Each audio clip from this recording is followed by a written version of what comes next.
दहशत के पल, बारिश की तरह गिरे ईंट पत्थर। पिता चिल्लाया, अरे मुझे बचाओ, बिल्डिंग ढहने वाली है। कानपुर के पहलवानपुरवा में रात करीब 2:30 बजे हुए धमाके के बाद वंशराज के घर की दीवार के ईंट पत्थर पड़ोसियों के घर में जाकर गिरे। वंशराज के बगल में रहने वाले श्री कृष्ण की पत्नी आशा ने बताया कि जिस कमरे में दीवार आकर गिरी है उसमें तीनों बच्चे सो रहे थे। हादसे के 10 मिनट पहले ही उन्हें दूसरे कमरे में जाकर सुलाया था। तीनों बच्चों के सकुशल होने पर उन्होंने भगवान का शुक्रिया अदा किया।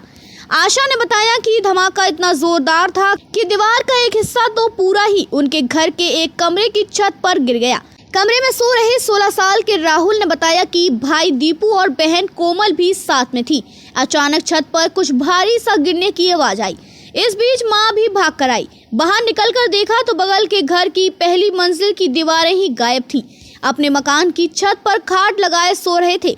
देर रात धमाका हुआ तो मैं खाट से नीचे गिरा। हमें लगा कि मेरा पूरा परिवार खत्म हो गया। खुद को संभालते हुए नीचे की ओर आए। वहां पत्नी बच्चों को रोता बिलखता देख खुद को नहीं रोक पाए। पूरा मकान जर्जर हो चुका था। जिस कमरे में धमाका हुआ था, एक दिन पहले पति उसकी छत पर सो रहे थे, लेकिन घटना वाली रात जीने के पास सो गए थे। भगवान ने मेरा सुहाग बचा लिया।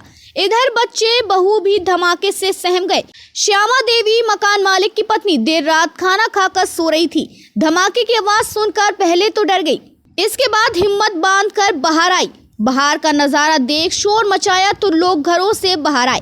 इसके बाद बचाव कार्य शुरू किया गया। वंशराज के बेटे विनय ने बताया कि पत्नी प्रीति और मां नीचे कमरे में सो रहे थे। पिता वंशराज छत पर थे। छोटा भाई अजय कुमार बाहर आंगन में सो रहा था। विनय ने बताया कि जब धमाका हुआ तो वह परिवार के साथ बाहर आ गया। ऊपर से चीखने की आवाज आ रही थी। पता चला कि विष्णु दीवार के नीचे दब गया है। अरे मुझे बचाओ, बिल्डिंग ढहने वाली है। विनय ने बताया कि जब सब बाहर आ गए थे उसी के थोड़ी देर बाद पिता वंशराज छत से चिल्लाने लगे, मुझे बचाओ, बिल्डिंग ढहने वाली है। उसके बाद फिर से बेटा अपने साथी के साथ ऊपर पहुंचा और पिता को बगल वाली इमारत से उतार कर लाया।